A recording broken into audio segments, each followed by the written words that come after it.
Revenge is a monster of appetite, always thirsty for blood and never unsatisfied. With this powerful phrase from an anonymous author, this movie begins, set in a small town in California, where a man named Jake Hunter is walking through the streets with only one thing in mind: revenge. His crusade leads him to a strip bar, where he tries to blend into the scene, although he never takes his eyes off the men inside, who possess a large amount of money. Then a dancer tries to strike up a conversation with Hunter, and even sits on his lap. The man reveals that he's originally from Las Vegas, but before they can continue talking, some guys shout that this dancer belongs to them. Immediately, the leader of the gang, Bobby, confronts Hunter and warns him to leave as soon as possible if he doesn't want to pay double, since this bar belongs to him. Ignoring his words, the protagonist heads for the door. Although Bobby tries to shove him for being disrespectful, it's a big mistake because Hunter slams him against the bar with such force that it breaks his nose. Bobby's henchmen jump on him, but they're no match for this mountain of muscle. Just then, Nichols, Bobby's father, appears with his crew. They're armed, so Hunter has no choice but to back down, and because he refuses to give them his name, the thugs knock him out. This triggers a flashback in which we meet Melissa, a young drug addict who wandered the streets aimlessly, calling over and over again for her father, who never responded. Desperate, she confessed she needed to detox, and only he could help her. Returning to the present, Hunter wakes up in an interrogation room, where he discovers that Nichols has the cops in his pocket. Even so, he refuses to say a single word about his identity, so Nichols leaves him with a couple of officers to make him talk by force. Fortunately, the local sheriff, Kim, interrupts the torture and makes it clear that this isn't protocol. Obvious enough. Once the officers leave, she apologizes to the prisoner and removes his handcuffs. Instead of thanking her, Hunter grabs her gun and uses her as a hostage to get out of the station. Meanwhile, Nichols arrives home and reunites with his sister Maggie, his right-hand partner in the business. Together, they confront Bobby about how badly he handled the situation at the bar and ask him about a photo Hunter was carrying, showing a young woman. Back with the protagonist, we see him driving the sheriff's car with a genuine arsenal at his disposal. Over the radio, Kim promises that if he comes back now, they can reach a deal. But he has no intention of stopping until he finds out what happened to his daughter, Melissa. At the same time, Nichols and Maggie meet with the leader of the Native Americans, who own the largest aquifer in the region. The siblings have already negotiated a commercial deal with him, so now all that's left is the state's permit to exploit the potential of the aquifer, a process for which they have the support of a congressman. Although it's a multi-million-dollar deal that's going smoothly, Nichols is worried that Hunter could ruin everything, and he didn't like at all what his son said about the girl in the photo. Speaking of the devil, Hunter breaks into his property with a shotgun and warns him that he's only here for Bobby, who confesses the truth right away. Some time ago, during a party with friends, Melissa was having fun with her boyfriend at the time, Bobby, who upped her usual drug dose a bit. The young man barely finishes explaining before Hunter deduces that his daughter overdosed, so he shoots him without hesitation to claim his revenge. However, the moment he pulls the trigger, he seems to regret the pain he's caused Nichols and his sister, who fires at him from the balcony. Even so, the protagonist manages to escape, while Nichols stays with his son in his final moments. When his son's eyes finally close, Nichols is overwhelmed with rage and orders his mercenaries to bring him Hunter's head. Out in the date plantation, the mercenaries start chasing their badly wounded target. Though he runs with all his might, he has to stop because of his shoulder wound. Of course, that doesn't mean he can't fight. In a matter of seconds, he guns down a couple of the mercenaries. Not far away, the corrupt officer Bartlett and the mercenary Stone join forces to track Hunter. Along the way, they find one of his victims, bleeding out to death. Just seeing this, Bartlett goes pale with fear and runs back to the station. His plan completely backfires because he ends up running right into Hunter. To avoid getting shot between the eyes, the officer swears he works for Kim, which convinces the protagonist for the moment. Later on, back at the station, Bartlett reports the situation to Kim, exactly as Hunter ordered. When night falls, Victor, Nichols' most important partner, grieves Bobby's death but warns that his revenge can't interfere with their business, especially with the aquifer deal.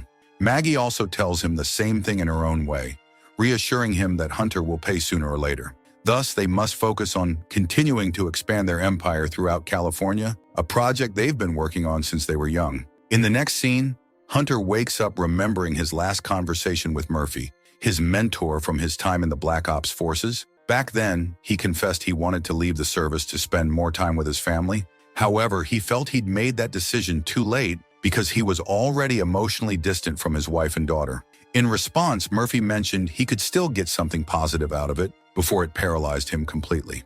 With those words in mind, the protagonist musters the courage to cauterize his wound with a hot knife. After that, he can't help but recall an argument he had with his daughter, who complained that she grew up with an absent father, and since she was already 18, she could fend for herself. In his defense, Hunter showed her a wound he had sustained on the job, work he took to support her and her mother, though he refused to give them details about his mission.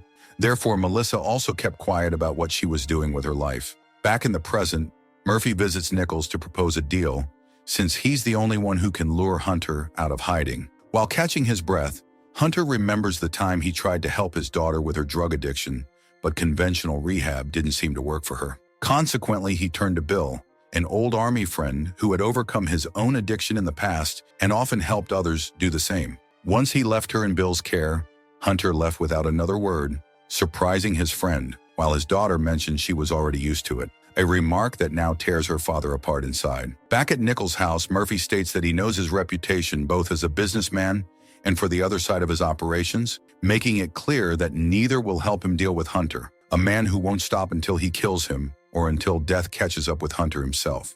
For that reason, Nichols should settle things on peaceful terms. Although Nichols can't so easily forget his son's murder, no matter how dangerous his enemy is. Meanwhile, the protagonist is dreaming about his daughter when Stone's mercenaries bring him back to reality and beat him badly. Despite the pain, he manages to disarm one of them and open fire on the rest, including Stone, whose death throes are heard by his boss over the radio. Following coordinates sent by Hunter, Kim arrives at the date plantation, where he proposes they form an alliance. She's the only honest cop in town and the only one who could help him figure out where his daughter is. Convinced, she goes to check the missing persons list while he sets off to torture Stone to extract information about his daughter. It turns out Stone was at the party as Bobby's bodyguard and saw with his own eyes how Melissa died from an overdose. Hunter is enraged just hearing that, since to him, his daughter is alive and Nichols' mafia is hiding her. Because Stone has nothing more to tell, he begs to be released.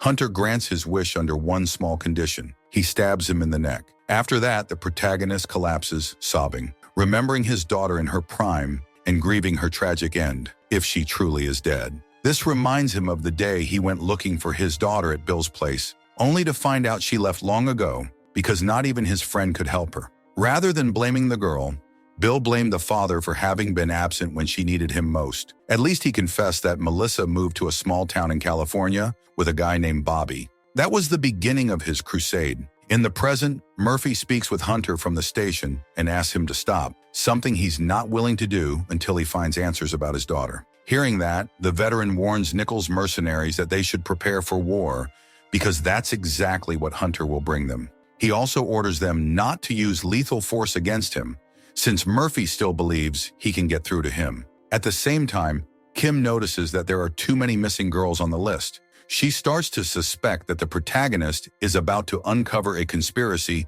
bigger than the supposed death of his daughter. When evening comes, Hunter heads to the city hall, where the mercenaries are waiting for him, and they don't hesitate to open fire, disobeying Murphy's orders. After a shootout, a stun grenade catches Hunter by surprise. Even so, he barely manages to escape and takes refuge in an abandoned church. A couple of enemies track him down, only to meet their own demise. On their way to the church, Kim, Bartlett, and Murphy find Hunter on the road, so they have no choice but to fulfill his demand. Take him to Nichols' house. You might wonder if Hunter went downtown only to come back to the same place. Yes, that's exactly what he did, because this story needed another dose of action. After gazing at the lake behind his house, Nichols returns to his kitchen only to find Maggie held hostage by Hunter, and he won't release her until Nichols tells him what happened to his daughter. Trying to remain calm, Nichols claims he never knew anything about Melissa. Unsatisfied with his answer, Hunter breaks Maggie's fingers. Finally, the man reveals that after Melissa overdosed, Bobby panicked and decided to take her home. Left with no choice, Nichols ordered Stone to take his son away while he submerged Melissa into the lake's depths to finish her off once and for all. Maggie witnessed the act from a distance and didn't lift a finger to stop it. Even though it pains him to hear that his daughter really is dead, Hunter recorded Nichols' confession so that Kim could hear it. Hence, she surrounds the house with her officers. At that moment, Rage takes over the protagonist, who doesn't think it's fair for the siblings to just go to prison for what they did. He wants to shoot them right here and now. However, Murphy manages to calm him down by reminding him that killing them won't bring Melissa back. Thanks to that, Nichols and Maggie end up arrested and will face a long prison sentence, while Hunter finally sits down to rest because his mission is finished. Soon after, Nichols and Maggie are being transferred to prison when suddenly their driver, Bartlett, stops in the middle of nowhere and steps out of the vehicle. The siblings think they're about to get away with it, but then a furious Murphy appears out of nowhere and guns them down mercilessly, the same treatment they gave Melissa. If you want interesting movie recaps, like, share, and subscribe to follow us for more movie recaps.